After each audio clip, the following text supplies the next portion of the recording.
வணக்கம், welcome to star police academy. So encounter test பேட்சோடைய 7th டெஸ்ட்டுக்கான ஆன்சர்ஸ் பார்க்க போறோம். வாங்க ஃபர்ஸ்ட் கொஸ்டின் பார்க்கலாம். புதை உயிர் படிவம் பற்றிய அறிவியல் பிரிவு எவ்வாறு அழைக்கப்படுகிறது? ஸோ ஆன்சர் பாருங்க, தொல்லுயிரியல். ஸோ அடுத்த கொஸ்டின், மனிதனின் கை, பூனையின் முன்னங்கால், திமிங்கலத்தின் முன்துடுப்பு மற்றும் வவ்வாலின் ரெக்கை ஆகியவை பார்க்க வெவ்வேறு மாதிரிகளாகவும் வெவ்வேறு பணிகளுக்கு ஏற்ப தகவமைப்பட்டுள்ளன. ஸோ இந்த உறுப்புகளுக்கு என்ன பெயர்னு கேட்டிருக்காங்க. ஓகேவா? ஸோ எல்லாமே அமைப்பு ஒத்து இருக்கும். ஸோ அதனால அமைப்பு ஒத்த உறுப்புகள். ஸோ அடுத்த வினா, பரிணாமத்தின் இயற்கை தேர்வு கோட்பாட்டினை முன்மொழிந்தவர் யார் அப்படின்னு பாத்தீங்கன்னா சார்லஸ் டார்வின் அவர்கள்.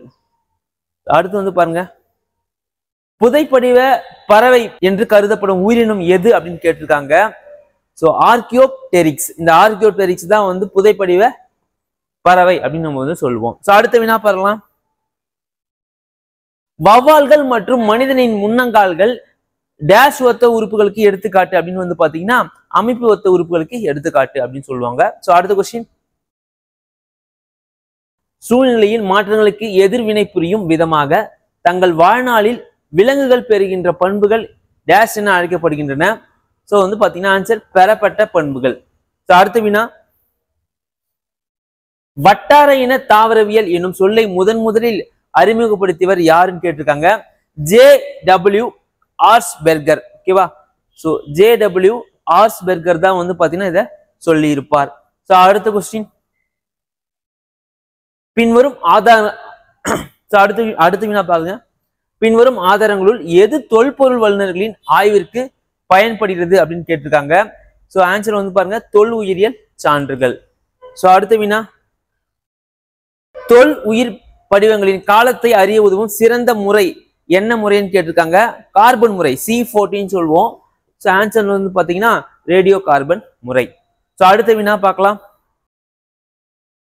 வாழ்க்கையின் வரலாறு என்பது வாழ்க்கையின் தோற்றம் மற்றும் வாழ்க்கையின் பரிணாமம் என 2 அம்சங்களை கொண்டுள்ளது. அப்போ வாழ்க்கையின் தோற்றம் பரிணாமம் எதுல இருக்கு? ஆப்ஷன் B ல இருக்கு. ஸோ அதனால ஆன்சர் B. ஸோ அடுத்த கொஸ்டின், பரிணாமம் ஒரு படியான செயல்முறையை கொண்டுள்ளது என்பதை புதைப்படிவ பதிவுகள் காட்டுகின்றன. ஸோ அவை எளிமையானதுன்னு சொல்றது. ஸோ இது என்னன்னு கேட்டிருக்காங்க. ஸோ சிக்கலான. ஸோ அடுத்த கொஸ்டின் பாருங்க, வானியற்பியலின் முக்கிய கருத்து வாழக்கூடிய பகுதி அப்படின்னு சொல்லுவோம். சரியா? ஸோ அடுத்த வினா, பரிணாமம் என்பது ஒரு குறிப்பிட்ட காலத்தில் உயிரினங்களில் படிப்படியாக ஏற்படும் மாற்றம். பரிணாமம் தான் ஒரு தலைமுறைக்கும் மற்ற தலைமுறைக்கும் உள்ள அந்த இடைவெளி, எடுத்துக்காட்டு, அந்த மாற்றங்கள் எல்லாத்தையுமே சொல்றது இந்த பரிணாமம் மட்டுமே. ஸோ அடுத்த வினா, பூமியில் தீவிர சுற்றுச்சூழல் நிலைமைகளில் வாழும் உயிரினங்கள் எக்ஸ்டோமோபிஸ் அப்படின்னு சொல்லுவாங்க. சரியா? ஸோ அடுத்த வினா பார்க்கலாம். முன்பிருந்த உயிரியல் இருந்துதான் உயிர் தோன்றியது என கூறும் கோட்பாடு என்ன கோட்பாடுன்னு கேட்டிருக்காங்க. ஸோ ஆன்சர் பாருங்க, உயிர் உருவாக்கம். ஸோ அடுத்த வினா, 1809ஆம் ஆண்டு வெளியிடப்பட்ட தத்துவ விலங்கியல் புத்தகத்தை எழுதியவர் யாருன்னு கேட்கிறாங்க. ஸோ யாருன்னா லாமார்க். ஸோ அடுத்த வினா, மீட்சியை கையாளும் பழங்காலவியல் துறையின் ஒரு கிளையாகவும் மற்றும் புவியியல் கடந்த காலத்தின் தாவர எச்சங்களை அடையாளம் காணுதல் என்னன்னு கேட்டிருக்காங்க. ஸோ பழங்கால தாவரவியல். ஸோ அடுத்த வினா, தொடர்ச்சியான மாறுபாட்டிற்கான மற்றொரு பெயர் ஏற்ற இறக்கங்கள் அப்படின்னு சொல்லுவோம். பூமியில் உள்ள வாழ்க்கை ஒரு தெய்வீக படைப்பு என்பதை உள்ளடக்கிய கோட்பாடு சிறப்பு படைப்பு அப்படின்னு சொல்லுவாங்க. ஸோ அடுத்தது பாருங்க, மெண்டலின் ஒரு ஜோடி வேறுபட்ட பண்புகள் அல்லீல்கள் அப்படின்னு சொல்லுவாங்க. ஸோ அடுத்த கொஸ்டின், பன்மய நிலையில் ஒன்று அல்லது அதற்கு மேற்பட்ட குரோமோசோம்களை இழத்தல் என்னன்னு சொல்லுவாங்க. ஸோ பாருங்க, அன்யூப்ளாய்டி. ஸோ அடுத்த கொஸ்டின், மனிதனில் காணப்படும் குரோமோசோம்களின் எண்ணிக்கை 22 ஜோடி ஆட்டோசோம் மற்றும் 1 ஜோடி அல்லோசோம். அடுத்த கொஸ்டின், ஒகாசாக்கி துண்டுகளை ஒன்றாக இணைப்பது எதுன்னு கேட்டிருக்காங்க. லிக்கேஸ், அதாவது DNA லிக்கேஸ். டிஎன்ஏவின் முதுகெலும்பாக உள்ளது எதுன்னு கேட்டிருக்காங்க. ஆன்சர் பாருங்க, சர்க்கரை பாஸ்பேட். ஒரு குறிப்பிட்ட பண்பின் ஜீனின் வெளித்தோற்றம் பீனோடைப், சரியா, புறத்தோற்றம் வந்து சொல்லுவோம். அடுத்து வினா பாருங்க. ஒவ்வொரு செல்லின் உட்கருவில் காணப்படும் மெல்லிய நூல் போன்ற அமைப்புக்கு என்ன பெயர்னு கேட்டிருக்காங்க. ஓகேவா? சோ குரோமோசோம்கள். சோ அடுத்த வினா,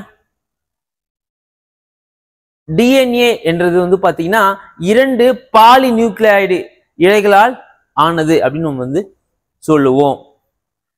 சோ அடுத்த வினா பார்க்கலாம். ஒரு ஜீன் அல்லது குரோமோசோம் ஆகியவற்றின் அமைப்பு அல்லது அளவுகளில் ஏற்படக்கூடிய பரம்பரையாக தொடரக்கூடிய மாற்றங்கள் டேஷ் என அழைக்கப்படுகிறது. சோ ஆன்சர் பாருங்க, சடுதி மாற்றம்.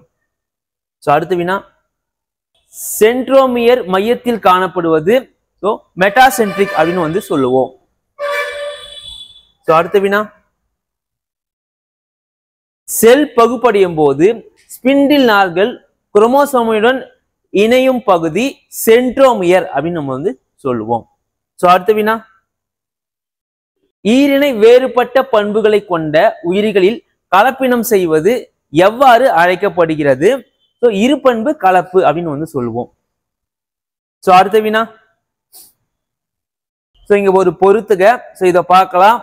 சோ ஆட்டோசோம்கள் சொல்லியிருக்காங்க. இந்த ஆட்டோசோம்கள் என்பது 22வது ஜோடி குரோமோசோம். அப்போ 1க்கு வந்து 3. அடுத்து டிப்ளாய்டு நிலை. டிப்ளாய்டு நிலை என்பது வந்து பாத்தீங்கன்னா 2n, சரியா, அப்போ 4. சோ அடுத்து வந்து பாருங்க அல்லோசோம். அல்லோசோம் என்பது 23வது ஜோடி குரோமோசோம், சரியா, சோ 5. அடுத்து வந்து பாருங்க டவுன் சிண்ட்ரோம். இந்த டவுன் சிண்ட்ரோம் என்பது ட்ரிசோமி 21, 3ஆ வந்து பிரியும், சரியா, அப்போ 4வதுக்கு 1. சோ அடுத்து வந்து பாருங்க டை ஹைபிரிட் விகிதம். சோ இந்த விகிதம் வந்து பாருங்க 9:3:3:1, சரியா, அப்ப 2. சோ பாருங்க 3:4:5:1:2 எங்க இருக்கு? 3:4:5:1:2 ஆப்ஷன் டி. சோ அடுத்த வினா பார்க்கலாம். 2 அல்லீல்களும் ஒரே மாதிரியாக இருக்கும்போது அதற்கான நிபந்தனைகளில் பெயரிடவும் கேட்டிருக்காங்க. சோ இதுக்கான ஆன்சர் வந்து பாத்தீங்கன்னா ஹோமோசைகஸ் நிலை. சரியா? சோ அடுத்த கொஸ்டின் பார்க்கலாம். மரபு வழியாக ஒரு குறிப்பிட்ட பண்பினை கடத்தும் டிஎன்ஏவின் பகுதிக்கு என்ன பெயர்? சரியா? சோ குரோமோசோம்கள், நியூக்ளியாய்டுகள், ஜீன், புரதங்கள். சோ ஆன்சர் வந்து பாருங்க ஜீன். சோ அடுத்த வினா, டேஷ் பாதையே இரு புள்ளிகளுக்கு இடையான மிக குறைந்த தொலைவுன்னு அப்படின்னு சொல்றாங்க. சோ ஆன்சர் வந்து பாத்தீங்கன்னா நேர்கோட்டு பாதை. அடுத்த வினா பார்க்கலாம். டிஎன்ஏவில் நியூக்ளியாய்டுகளை இணைக்கும் பிணைப்பின் பெயரை எழுதுகன்னு கேட்டிருக்காங்க. சோ ஆன்சர் வந்து பாருங்க ஹைட்ரஜன் பிணைப்பு. மரபியலின் தந்தை அப்படின்னு வந்து யாரு சொல்லுவாங்க? சோ யார் வந்து பாத்தீங்கன்னா Gregor Johann Mendel, option C. So அடுத்த வினா, டிஎன்ஏவின் இரட்டை ஹேலிக்கல் மாதிரியை முன்மொழிந்தவர் யாருன்னு வந்து கேட்கிறாங்க. சோ வாட்சன் மற்றும் கிரீக். சோ அடுத்த கொஸ்டின், மெண்டல் தனது பரிசோதனை மேற்கொண்ட தாவரத்தின் பெயரை குறிப்பிடும் சொல்லியிருக்காங்க. So Pisum sativum. பைசம் என்பது எதை குறிக்கும்னா பட்டாணியை குறிக்கும், ஆப்ஷன் ஏ. சோ அடுத்த வினா, ஒரு உயிரினத்தின் செல் கருவில் உள்ள குரோமோசோம்களின் எண்ணிக்கை, அளவு மற்றும் வடிவம், இதனை வந்து நம்ம என்ன சொல்லுவோம் பாருங்க. சோ காரியோடைப் அப்படின்னு வந்து சொல்லுவோம். சோ அடுத்த வினா, ஓர் இடத்திலிருந்து மற்றொரு இடத்தை அடைவதற்கு ஒரு பொருள் கடந்து வந்த பாதையின் மொத்த நீளம் என்ன சொல்றாங்கன்னா, அந்த இங்க பாருங்க, ஒரு பொருள் கடந்து வந்த மொத்த நீளம் அப்படின்னாவே வந்து பாத்தீங்கன்னா உங்களுக்கு தொலைவை தான் குறிக்கும், சரியா? சோ அடுத்த வினா, ஒரு பொருள் இயக்கத்தின் போது அதன் துவக்க நிலைக்கும் இறுதி நிலைக்கும் இடையே உள்ள மிக குறைந்த நேர்கோட்டு தொலைவு எதுன்னு சொல்றாங்க.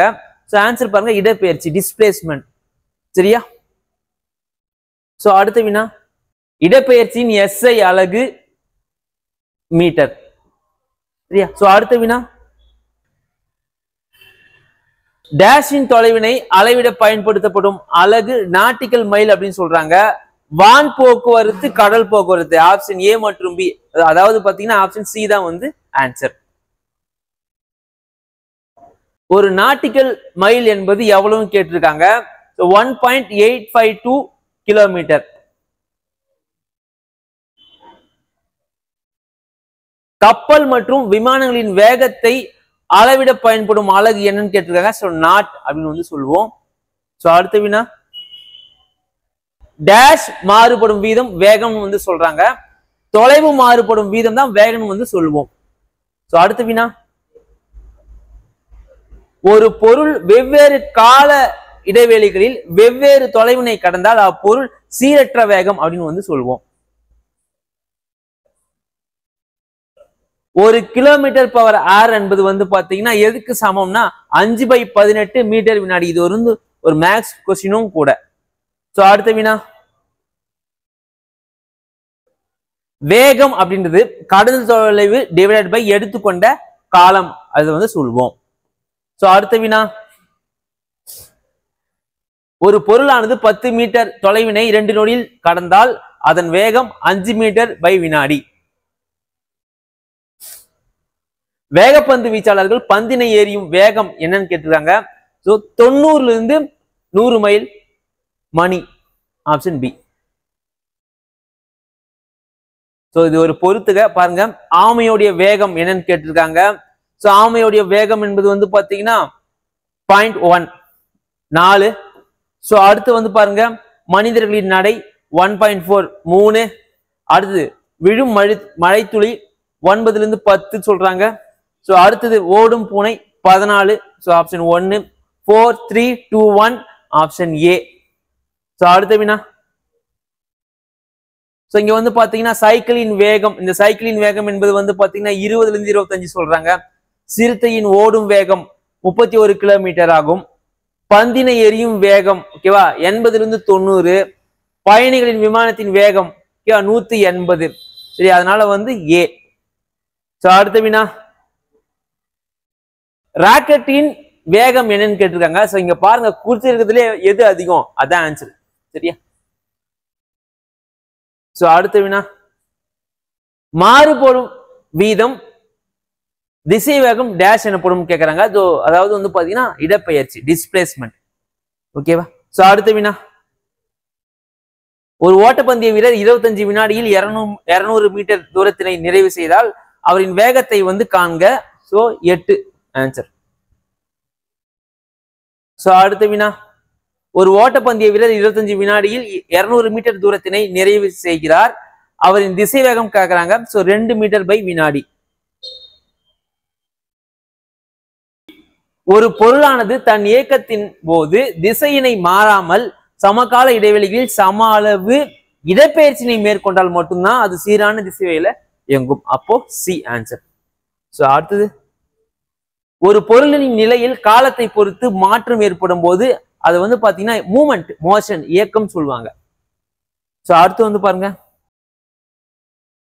ஒரு பொருள் ஒரே இடத்தில் இருக்கும் எனில் அது வந்து பாத்தீங்கன்னா என்ன சொல்லுவாங்க, ஓய்வுன்னு சொல்லுவாங்க. அடுத்த கொஸ்டின், பொருட்களின் மீது உயிருள்ள அல்லது உயிரற்ற காரணிகளால் செயல்படுத்தப்படும் தள்ளுதல் அல்லது இழுத்தல் செயல்களே விசை நம்ம வந்து சொல்வோம். காற்றினால் கொடி அசைந்தாடுவதும் மாடு வண்டியை இழுப்பதும், சோ இதெல்லாம் வந்து என்ன விசைகள் வந்து பாருங்க, தொடு விசைகள் தான். காந்த விசை, புவியீர்ப்பு விசையெல்லாம் வந்து பாத்தீங்கன்னா தொடாமலே நடக்கும், தொடா விசை. சோ அடுத்த வினா, நேர்கோட்டு பாதையில் நடைபெறும் இயக்கம் நேர்கோட்டு இயக்கம். சரியா? சோ அடுத்த வினா பாருங்க, விசையை பற்றி உண்மையான வாக்கியம் எதுன்னு பாருங்க. விசையானது இயங்கும் பொருளின் வேகம் அல்லது திசை இரண்டுமே மாற்ற சொல்லியிருக்காங்க, அது சரியே. விசையானது பொருளை ஓய்வு நிலையிலிருந்து இயக்க நிலையிலிருந்து ஓய்வு நிலைக்கு மாற்றும், இதுவும் சரி. அடுத்து பாருங்க, விசையானது ஒரு பொருளின் வடிவத்தில் மாற்றத்தை ஏற்படுத்தும். சரியா? கண்டிப்பா வந்து மாறும். சரியா? சோ அடுத்த கொஸ்டின் பாருங்க, முன்னோக்கி சென்று கொண்டு தனது பாதையின் திசையை தொடர்ந்து மாற்றிக்கொண்டே இருக்கும் பொருளின் இயக்கம் வளைவு பாதை இயக்கம் அப்படின்னு வந்து சொல்லுவோம். அடுத்த கொஸ்டின், வட்டப்பாதையில் நடைபெறும் இயக்கம் என்னன்னு சொல்றாங்க. சரியா? சோ வட்டப்பாதையில் நடந்தாலே அது வந்து பாத்தீங்கன்னா வட்டப்பாதை இயக்கம். சோ அடுத்த கொஸ்டின் பாருங்க, ஒரு அச்சினை மையமாக கொண்டிருக்கும் பொருளின் இயக்கம் என்ன இயக்கம் கேட்கறாங்க, தற்சுழற்சி இயக்கம். சோ அடுத்த வினா, ஒரு புள்ளியை மையமாக கொண்டு ஒரு குறிப்பிட்ட கால இடைவெளியில் முன்னும் பின்னுமாக அல்லது இடமூலமாக மாறி மாறி நகரும் பொருள் இயக்கம் அலைவு இயக்கம் அப்படின்னு வந்து சொல்றாங்க. வெவ்வேறு திசையில் நகரும் பொருளின் இயக்கம் ஒழுங்கற்ற இயக்கம் அப்படின்னு வந்து நம்ம சொல்லுவோம். சோ அடுத்து வினா ஓகேவா. சோ கூற்று கேட்கறாங்க. வீசி எறியப்பட்ட பந்து, அதாவது என்னன்னா பந்து வந்து வீசுறாங்க. மேலே உள்ள வாக்கியம் எதற்கு எடுத்துக்காட்டு அப்படின்னு வந்து சொல்றாங்க. சரி, நேர்கோட்டு இயக்கமா? ஒரு பந்து வந்து எரிஞ்சா அது நேரா தான் போகுமா? போகாது. சரியா, அதனால இது இல்லை. அடுத்து வந்து பாருங்க, தற்சுழற்சி இயக்கமா? பாருங்க, தற்சுழற்சி இயக்கம்னா என்னது? ஒரு அச்சினை பற்றி இந்த பந்து வந்து ஒரு அச்சை பத்தி போதா? சோ அதனால இதுவும் டியும் இல்லை. வட்டப்பாதை இயக்கமா? ஒரு வட்டமா இது வந்து போயிட்டு வருமா? சோ வராது. அப்ப ஆன்சர் என்னது? வளைவு பாதை. சோ வளைஞ்சுதான் வந்து போவோம் பந்து. Option C. சோ அடுத்த வினா, கயிற்றின் முனையில் கட்டப்பட்டு சுழற்றப்படும் கல்லின் இயக்கம் என்னன்னு கேட்கிறாங்க. வட்டப்பாதை இயக்கம். சோ அடுத்த கொஸ்டின், அலைவு இயக்கத்திற்கு எடுத்துக்காட்டு என்னன்னு கேட்கிறாங்க. சரியா, அலைவு இயக்கத்திற்கு வந்து பெண்டுலம், சிம்பிள் பெண்டுலம், தனி ஊசல். சோ அடுத்த கொஸ்டின், அலைவானது அதிவேகமாக நடைபெறும் போது நாம் அந்த இயக்கத்தினை அதிர்வுறுதல். ஓகேவா, சோ டி. அடுத்த கொஸ்டின் பாருங்க, ஒரு குறிப்பிட்ட கால இடைவெளியில் மீண்டும் மீண்டும் நடைபெறுவது கால ஒழுங்கு இயக்கம். சோ அடுத்த கொஸ்டின், இயக்கம் ஒரு குறிப்பிட்ட கால இடைவெளியில் நடைபெறாது இருத்தல். சோ கால ஒழுங்கற்ற இயக்கம். இதெல்லாம் ஈஸி தான். சோ அடுத்த கொஸ்டின், புவியை சுற்றி வரும் நிலவின் இயக்கம் கால ஒழுங்கு இயக்கமாகும். அது அலைவு இயக்கம் அல்ல. ஊஞ்சலில் ஆடிக்கொண்டிருக்கும் ஒரு குழந்தையின் இயக்கம் கால ஒழுங்கு இயக்கம் மற்றும் அலைவு இயக்கம். சி. எலக்ட்ரானை கண்டுபிடித்தவர் யாருன்னு கேட்கிறாங்க. J Thomson. அணுவின் மின்னோட்டமானது மின்னோட்டம் அற்றதுதான். சரியா, சோ ஒரு அணுல 3 இருக்கும். என்னது? அதாவது எலக்ட்ரான், புரோட்டான், நியூட்ரான். சோ அடுத்த கொஸ்டின் பாருங்க, ஐசோடோப்புகள் என்பவை ஒத்த நியூட்ரான் எண்ணிக்கையும் மாறுபட்ட புரோட்டான் எண்ணிக்கையும் உடைய அணுக்கள். இதுதான் வந்து ஐசோடோப்பு. சோ அடுத்த கொஸ்டின் வந்து பாருங்க, தரைமட்ட ஹைட்ரஜன் அணுவில் உள்ள எலக்ட்ரானின் போர் ஆரத்தின் மதிப்பு என்னன்னு கேட்கிறாங்க. 0.53. ஏ வந்து பாத்தீங்கன்னா ஆம்ஸ்ட்ராங். இது வந்து ஆம்ஸ்ட்ராங் சொல்லுவோம். அப்போ சி. சோ அடுத்த கொஸ்டின் பாருங்க, கீழ்காண்பவற்றுள் எவை வந்து ஐசோ பார்கள் சொல்றாங்க. சரியா, சோ 1 மற்றும் 3. ஓகேவா, சோ 1 and 3. ஒரு மூலக்கூறு ஆர்பிட்டாலில் 2 எலக்ட்ரான்களை மட்டும் நிரப்ப இயலும். அந்த 2 எலக்ட்ரான்களும் எதிரெதிர் சுழற்சியை உடையவை. இந்த தத்துவம் வந்து பாத்தீங்கன்னா பாலியின் தவிர்க்க முடியாத தத்துவம். சரியா, கீழ்காண்பவற்றுள் எவ்விதி ஆர்பிட்டால்களை நிரப்பும் தன்மைக்கு பயன்படுத்தப்படுகிறது. n+1 விதி. அடுத்த வினா, IF மூலக்கூறில் உள்ள இனக்கலப்பு sp3d3. அடுத்த வினா, பின்வருவற்றுள் எவை இனக்கலப்பு PCI5 மூலக்கூறில் உள்ளது. sp3d. அடுத்த வினா, நவீன அணு கொள்கையை பொறுத்தவரை பின்வரும் எந்த கூற்று தவறானது? அணு என்பது வேதிவினைகளில் ஈடுபடும் மிகச்சிறிய துகள். சோ இது வந்து சரி. சரியா, அணுக்களை பிளக்க இயலாதவை. சோ இது வந்து தவறு. அதனால வந்து ஆப்ஷன் பி தான். அடுத்தது, மூலக்கூறுகளுக்கு இடைப்பட்ட நைட்ரஜன் பிணைப்பை பெற்றுள்ள சேர்மம் எதுனா? நீர் மட்டும்தான். அடுத்தது, சமர்ஃபீல்டு அணு மாதிரியில் கீழ்கண்ட துணைக்கூறுகளில் எதன் பாதை நீள் வடிவில் இருக்கும்? 2s. அடுத்தது, மூலக்கூறில் நிகழும் ஹைட்ரஜன் பிணைப்பை கொண்ட சேர்மம் சாலிசிலிக் அமிலம். அடுத்தது, PCl5 வடிவம் முக்கோண இரு பிரமிடு.